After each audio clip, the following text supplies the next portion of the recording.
सभी मित्रों को नमस्कार।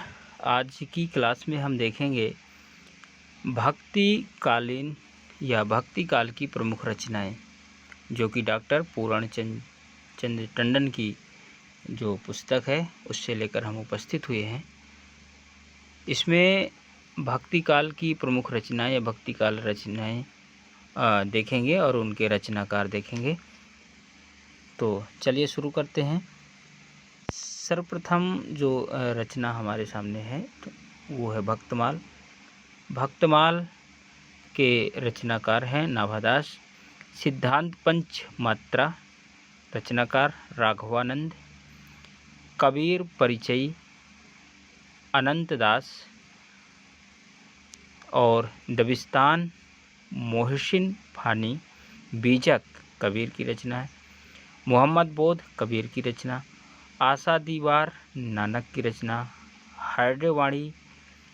हार्डेवानी जगन्नाथ दास की रचना है। रहीरास नानक की रचना। अंगवधु रज्जब की रचना है। सोहिला नानक की रचना है। और ज्ञानबोध मालूक दास की रचना। जपू जी नानक की रचना है। रतन खान मालूक दास, ज्ञान परोक्षी मालूक दास। और सुंदर विलास, ये अधिकतर पूछी जाती है रचनाएं परीक्षाओं में। सुंदर विलास सुंदरदास की है। सुखमणि अर्जुन देव की। 52 आखिरी अर्जुन देव। हंसावली असायत की रचना है। हंसावली तो कई दफ़ा पूछी जा चुकी है। हंसावली जो कि असायत की रचना है। हंसावली का जो समय है वो रचना लिखने का जो समय रहा वो 1370 ईस्वी के आसपास जो रचित है मानी जाती है हंसावली। कुछ रचनाओं को हम थोड़ा सा विस्तार देखेंगे जो मुख्य रचनाएं हैं, जैसे कि हंसावली। इसकी भाषा राजस्थानी हिंदी है। हंसावली की जो भाषा है वो राजस्थानी हिंदी है और चौपाइयों के बीच बीच में दोहे का प्रयोग हुआ है। इसमें नायक राजकुमार एवं इसकी नायिका जो है वो राजकुमारी हंसावली है। यह एक प्रेमाख्यान माना जाता है। तो यह इसका थोड़ा सा डिटेल आप सभी लोग जान करके रखिए कि हंसावली महत्वपूर्ण रचना है असायत की। इसके बाद देखिए सत्यवती कथा, ये ईश्वरदास की रचना है। सत्यवती कथा जो है ईश्वरदास की रचना है और 1501 ईस्वी में यह रचना लिखी मानी गई है। इसकी भाषा अवधी है। अवधी भाषा में यह रचना रचित है। यह जो रचना है वो अवधी भाषा में रचित है। ये इसमें जान करके रखना है। आचार्य रामचंद्र शुक्ल ने इसे भक्ति काल के किसी शाखा में स्थान नहीं दिया है। आचार्य रामचंद्र शुक्ल जो हैं वो भक्ति काल के किसी भी शाखा में स्थान नहीं देते हैं। तो यह भी यहाँ पास याद रखना है। और ये जो कवि हैं, कवि को स्थान नहीं मिलता है और ये जो कवि हैं यह कवि विवादित हैं और इनकी रचना से सूफी की पहचान होती है, किंतु यह सगुणोपासक कवि माने जाते हैं। तो ये इनका थोड़ा सा सत्यवती कथा को लेकर के थोड़ा सा जो जानकारी थी वो आप लोगों तक पहुंची। चंदायन भी महत्वपूर्ण रचना है। चंदायन मुल्ला दाऊद की रचना है। 1369 ईस्वी में 1379 माफ़ करिएगा 1379 ईस्वी में 1379 ईस्वी में इसका जो है वो मतलब प्रकाशन वर्ष है। डॉक्टर माता प्रसाद गुप्त ने इस ग्रंथ का मूल नाम लोर कहा या लार कथा माना है। और इसकी जो भाषा है चंदायन की वो अवधी भाषा है। अवधी भाषा में लिखी हुई यह रचना है और इसके नायक का नाम लोर, जिसे लोरिका भी कहा गया है, एवं नायिका का नाम चंदा है। तो ये चंदायन के बारे में थोड़ा सा जानकारी। मृगावती देखिए बहुत ही इम्पोर्टेंट रचना, महत्वपूर्ण रचना मृगावती कुतुवन की है। मृगावती रचना जो है वो कुतुवन की है। 1503 ईस्वी में यह मृगावती रचना का लिखी गई ऐसा माना जाता है। देखिए इनका जो सन है वो काफ़ी प्रमाणित नहीं है, लेकिन जो सर्वमान्य समय है वो मैं आपको बता रहा हूँ। मृगावती का समय जो है वो 1503 ईस्वी में है और इसकी भाषा अवधी है, यानी कि ये महत्वपूर्ण जितनी भी रचनाएं हैं सभी अवधी भाषा में लिखी गई हैं।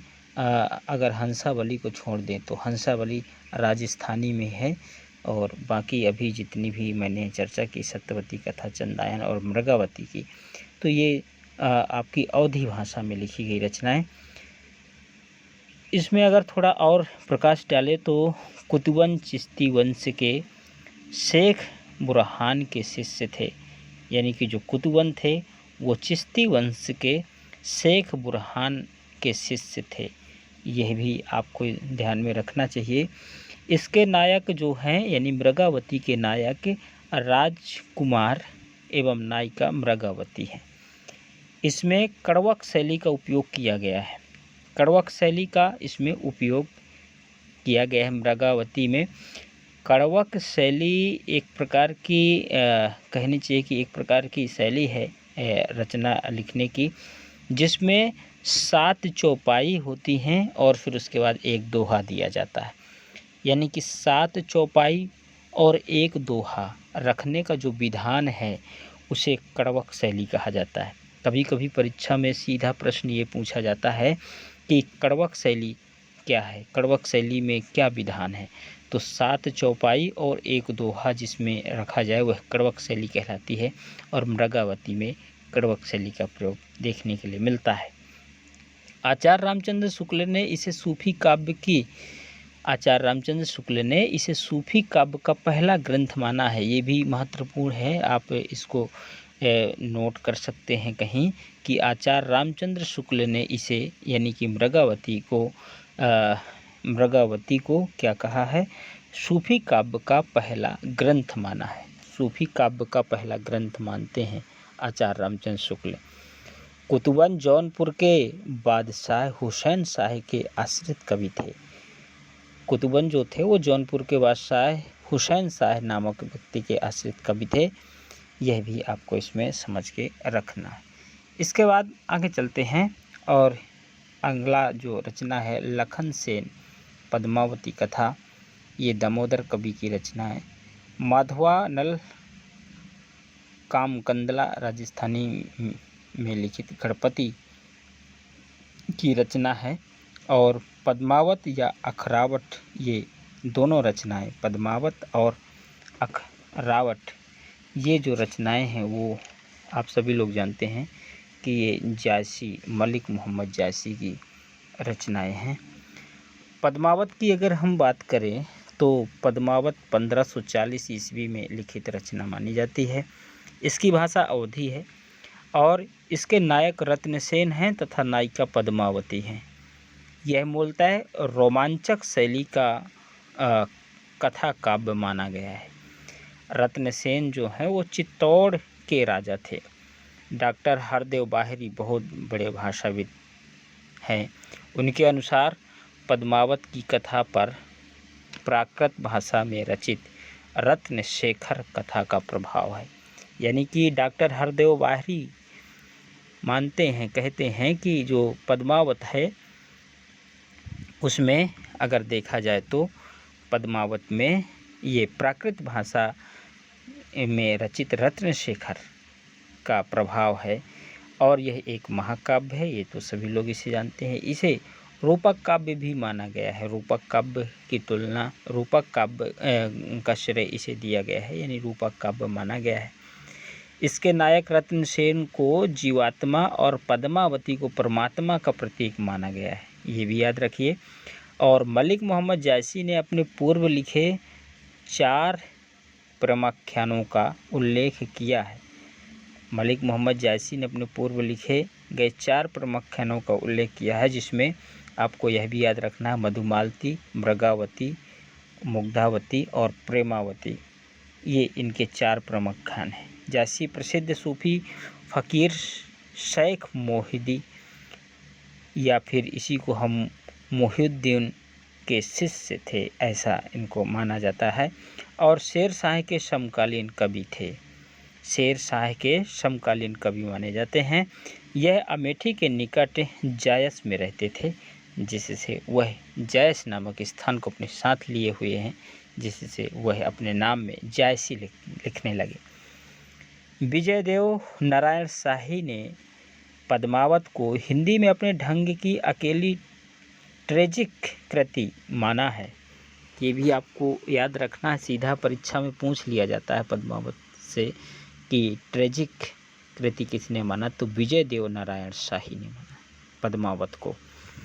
जायसी द्वारा रचित महत्वपूर्ण ग्रंथ जो हैं उनकी अगर बात करें तो पद्मावत है, अखरावट है, आखिरी कलाम है, चित्ररेखा, कहरानामा, मसलानामा, कान्हावत आदि, ये इनकी महत्वपूर्ण रचनाएं हैं, महत्वपूर्ण ग्रंथ हैं। आचार्य रामचंद्र शुक्ल ने जायसी के द्वारा रचित 3 ग्रंथ ही माने हैं, पहला पद्मावत, दूसरा अखरावट और तीसरा आखिरी कलाम। ये आचार्य रामचंद्र शुक्ल मानते हैं कि उनके द्वारा रचित सिर्फ और सिर्फ 3 ही ग्रंथ हैं, पद्मावत, अखरावट और आखिरी कलाम। आचार्य शुक्ल के अनुसार पद्मावत की कथा का पूर्वार्ध जो है वह कल्पित है और उत्तरार्ध जो है ऐतिहासिक है। या इससे यह कहा जा सकता है कि ना तो ये ऐतिहासिक रचना माना है जो ये आचार्य रामचंद्र शुक्ल हैं, और ना ही इसे कल्पित रचना, ये दोनों का समन्वय इसमें माना है। अगर देखा जाए तो आचार्य रामचंद्र शुक्ल ने कहा है कि पूर्वार्ध कल्पित है और उत्तरार्ध ऐतिहासिक है।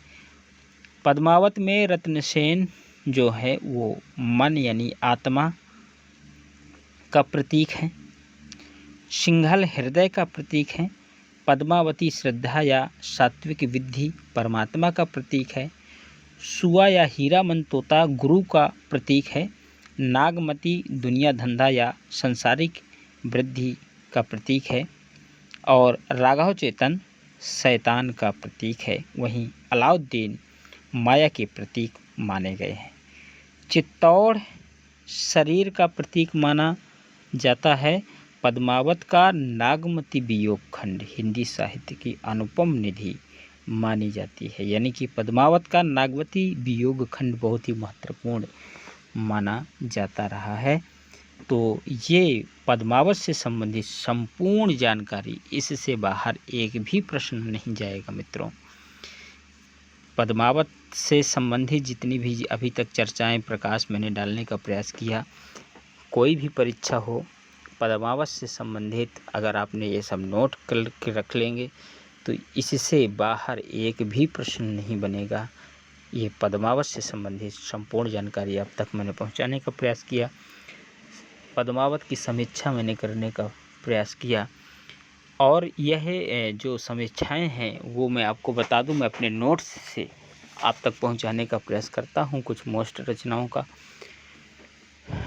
आगामी समय में मैं आपके सामने अपने नोट्स प्रस्तुत करूंगा।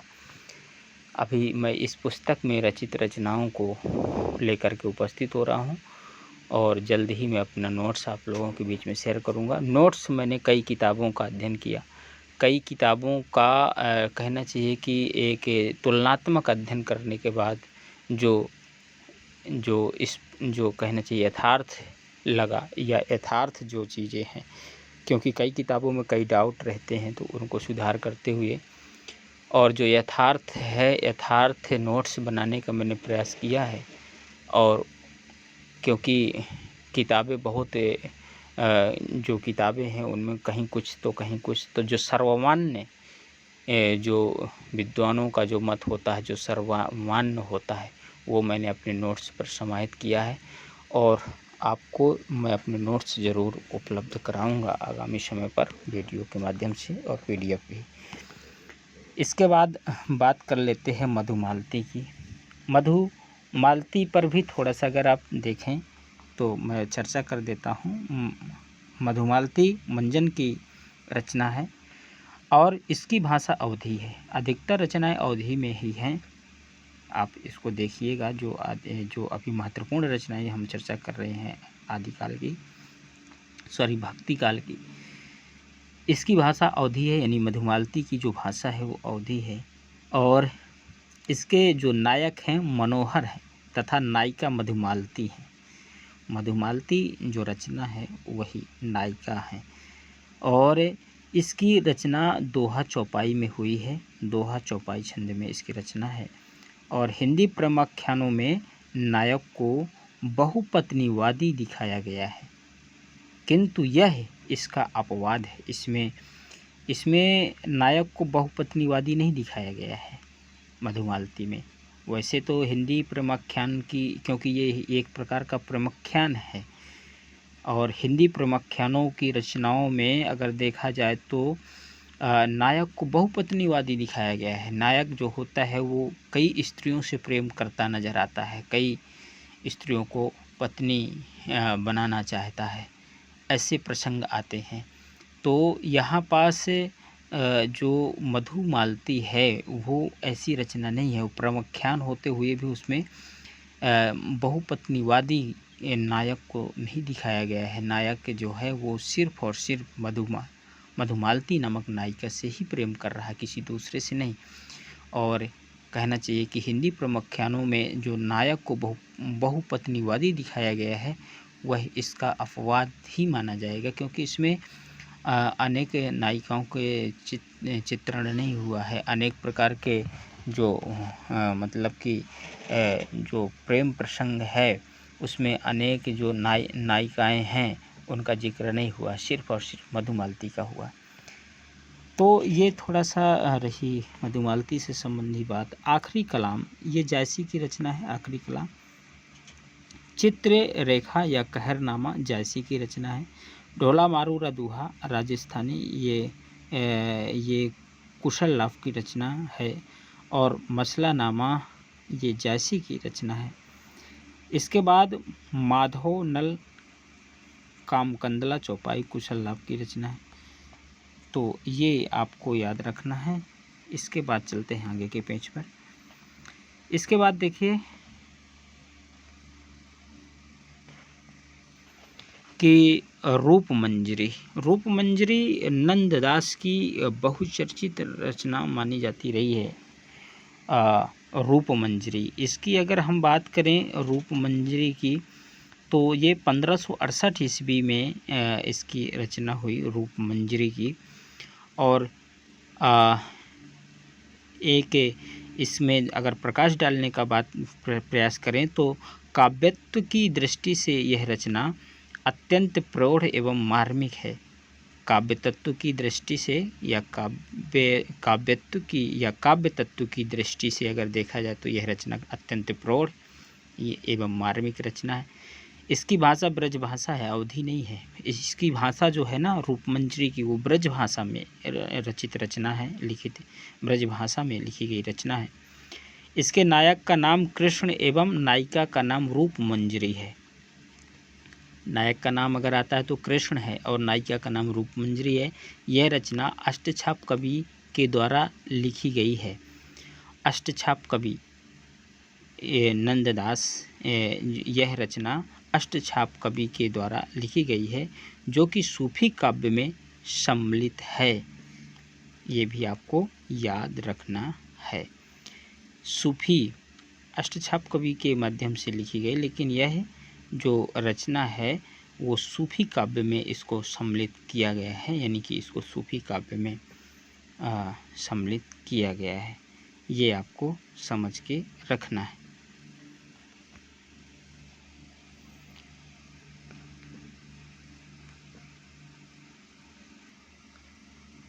यहाँ पास जानकारी के लिए एक प्रसंग और अगर रखें तो ज़्यादा कहना चाहिए कि स्पष्ट होगा। अष्टछाप जो कवि हुए हैं उनमें बलवाचार्य के 4 शिष्य, आप सभी लोगों को ये तो पता ही है, और विट्ठलनाथ के 4 शिष्य थे, जिनमें अगर बात की जाए नंददास की तो वो विट्ठलनाथ के शिष्य थे। विट्ठलनाथ के शिष्यों में अगर हम बात करें तो गोविंद स्वामी, नंददास, छीत स्वामी और चतुर्भुज दास थे। और बलवाचार्य के 4 शिष्य जो थे उनमें अगर बात करें तो कुंभनदास, सूरदास और परमानंद दास और कृष्णदास थे। ये अष्टछाप की स्थापना 1565 ईस्वी में विट्ठलनाथ के द्वारा की गई थी। यह भी आप सभी लोगों को इसमें समझ के रखना है। तो जब कभी चर्चा करेंगे अष्टछाप में तो फिर ये चर्चाएं हो जाएंगी। अभी हम चर्चा कर रहे हैं नंददास की।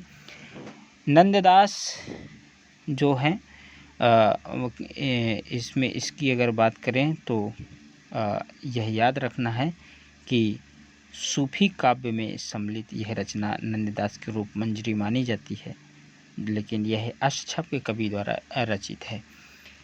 इसके बाद रूपमंजरी के बाद आगे अगर चलें तो देखते हैं प्रेम विलास प्रेमलता की कथा जटमल द्वारा लिखी गई। छिताई वार्ता नारायण दास। चित्रावली उस्मान। चित्रावली जो रचना है वो उस्मान की रचना है। और चित्रावली पर अगर थोड़ा सा चर्चा करें तो 1613 ईस्वी में रचित रचना मानी जाती है और इसकी भाषा अवधी है। इसके नायक सुजान तथा चित्रावली नायिका का नाम है और उस्मान गाजीपुर के निवासी माने जाते हैं। बस इतना ही इसमें जानें। और रसरतन जो रचना है वो पोहकर की है। ज्ञानदीप शेख नबी की कथा कनकावती ये जान कवि की रचना है। नल दमयंती नरपति व्यास की रचना है। अर्ध कथानक बनारसी दास जैन की रचना है अर्ध कथानक। और इसके बाद सर्वज्ञ सूक्ति ये विष्णु स्वामी की रचना है। अड़ुभाष वल्लभाचार्य की रचना है। श्रृंगार रस मंडन वल्लभाचार्य की रचना। तिरुवाय मौली नकमालवार की रचना मानी जाती है। वैष्णव मताब्ज भास्कर रामानंद की। ध्यान मंजरी अग्रदास की। ये महत्वपूर्ण रचना ध्यान मंजरी को अगर देखा जाए तो इसमें ध्यान मंजरी में थोड़ी सी हम चर्चा करना चाहेंगे ध्यान मंजरी के बारे में। तो ध्यान मंजरी के बाद ध्यान मंजरी पर फिर हम कभी जिक्र करेंगे। ध्यान मंजरी अग्रदास की रचना अभी ये इसमें जानना जरूरी है। श्री रामार्जुन पद्धति रामानंद की रचना है। भरत मिलाप अंगद फैज ईश्वरदास की रचना है। गोसाई चरित बेनी माधवदास की रचना। तुलसी चरित रघुवर दास की रचना। पार्वती मंगल जानकी मंगल तुलसीदास की रचना। दोहावली कवित्र रामायण तुलसीदास की रचना है। इसके अलावा अगर बात करें तो रामलला नहशू ये भी तुलसीदास की है। कवि प्रिया रसिक प्रिया केशव की रचनाएं हैं। रामज्ञा प्रश्नावली तुलसीदास की है। रामचरितमानस तुलसीदास की रचना है। रामचरितमानस की रचना में अगर थोड़ा सा ध्यान दिया जाए तो इसका प्रारंभ 1631 ईस्वी में हुआ और श्रृंगार रस का शिष्ट एवं मर्यादित वर्णन इसमें रामचरितमानस में देखने को मिलता है। भाषा इसकी अवधी है और दोहा चौपाई छंद में रचित रचना मानी जाती है। इसमें तुलसीदास के बारे में थोड़ा सा अगर चर्चा करें तो तुलसीदास द्वारा लिखित 12 ग्रंथ माने जाते हैं, जिनमें 5 इनके बड़े ग्रंथ हैं एवं 7 इनके छोटे ग्रंथ माने जाते हैं। अगर मैं ग्रंथों की थोड़ा सा जल्दी से चर्चा कर लूँ तो तुलसीदास के 5 बड़े ग्रंथ जो हैं उनमें रामचरितमानस, विनय पत्रिका, कवित्र रामायण जिसे हम कवितावली कहते हैं, दोहावली, गीतावली, ये 5 जो हैं वो तुलसीदास के बड़े ग्रंथ। और तुलसीदास के छोटे जो 7 ग्रंथ हैं उनमें रामलला नहशू, कृष्ण गीतावली, वैराग्य संदीपनी, रामाज्ञा प्रश्नावली, वैरवय रामायण, पार्वती मंगल और जानकी मंगल, ये इनकी 7 रचनाएं छोटी ग्रंथ के रूप में जानी जाती हैं। रामचरितमानस की रचना संवत 1631 ईस्वी में हुई, मैंने बताया इसे। और ये चैत्र शुक्ल के रामनवमी मंगलवार को रचना हुई मानी जाती है। और इसकी रचना में कुल 2 वर्ष 7 महीना 26 दिन लगा, यह भी माना जाता है।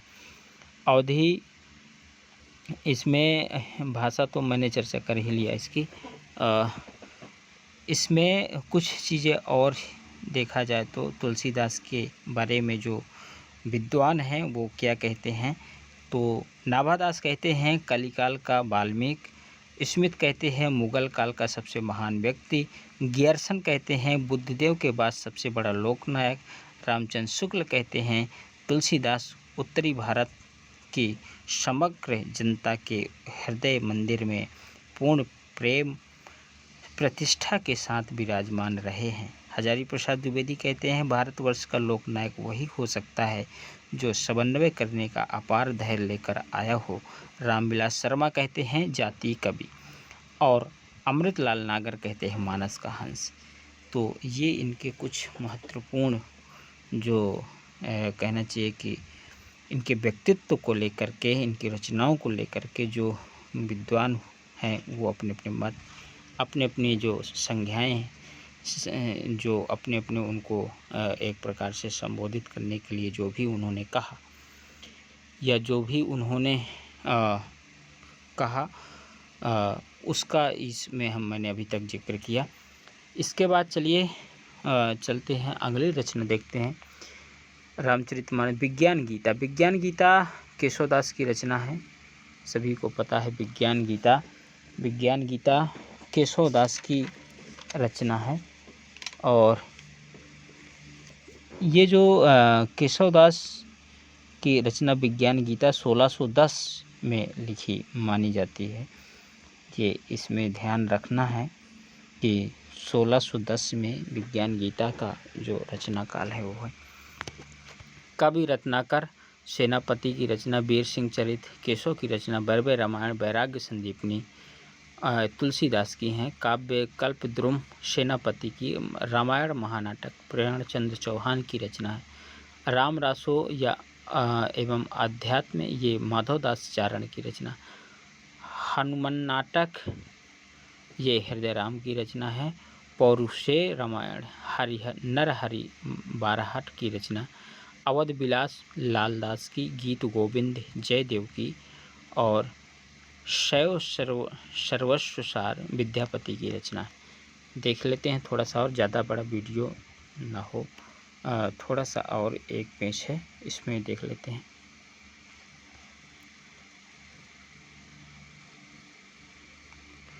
उज्ज्वल नीलमणि ये रूप गोस्वामी की रचना। हरिभक्ति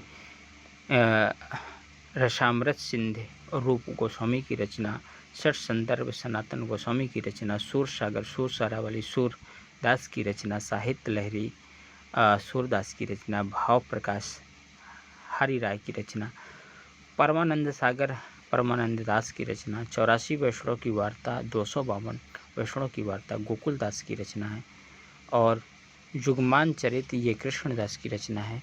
इसी प्रकार नंददास की कुछ और रचनाएं हैं, जैसे अनेक मंजरी, श्याम सगाई, मान मंजरी, रूप मंजरी, रस मंजरी, विरह मंजरी, प्रेम बारह कड़ी, सुदामा चरित, भावर गीत, रास पंचाध्यायी, दसम स्कंद भाषा, रूपमणि, मंगल, सिद्धांत पंचाध्यायी, ये नंददास की रचनाएं महत्वपूर्ण है। चतुर्भुज दास की रचना है। द्वादश यश भक्ति प्रताप, हितजू को मंगल, निब्बारकाचार्य की रचना है। वेदांत परिजात सौरभ, 10 श्लोकी प्रपत्र कल्पवल्ली ये इनकी रचनाएं हैं निब्बारकाचार्य की। श्रीभट्ट की रचना युगल शतक मानी जाती है। गोस्वामी हित हरिवंश की रचना। राधा सुधानिधि हित 84 यमुनाष्टक, और भगवत मुदित की रचना है। रसिक अनन्यमाल, सिद्धांत विचार, भजन सत्य, हित श्रृंगार, नेह मंजरी ये ध्रुवदास की रचनाएं हैं। इसके अलावा भक्तना मालवी ये ध्रुवदास की रचना है। केलीमाल हरिदास की रचना है। अनन्य शिवानिधि ये जगन्नाथ गोस्वामी की रचना है। गीत गोविंद का टीका, नरसिंह जी का मायरा, मलार राग, राग सोरठा का पद, नरसिंह मेहता की हुंडी चरित ये मीराबाई की रचना है। प्रेम वाटिका बहुत ही प्रसिद्ध रचना रसखान की है। नगर शोभा बरबय नायिका भेद और मदनाष्टक खैट कौतुकम ये रहीम की रचनाएं मानी जाती हैं। तो ये महत्वपूर्ण भक्तिकालीन रचनाएं जो कि आपके मैं बता रहा हूँ कि डॉक्टर पूर्णचंद टंडन की पुस्तक से मैं लेकर के उपस्थित हुआ। तो आज की क्लास में बस इतना ही। मिलते हैं दूसरे वीडियो पर पुनः। सभी को एक बार नमस्कार। जय हिंद, जय भारत।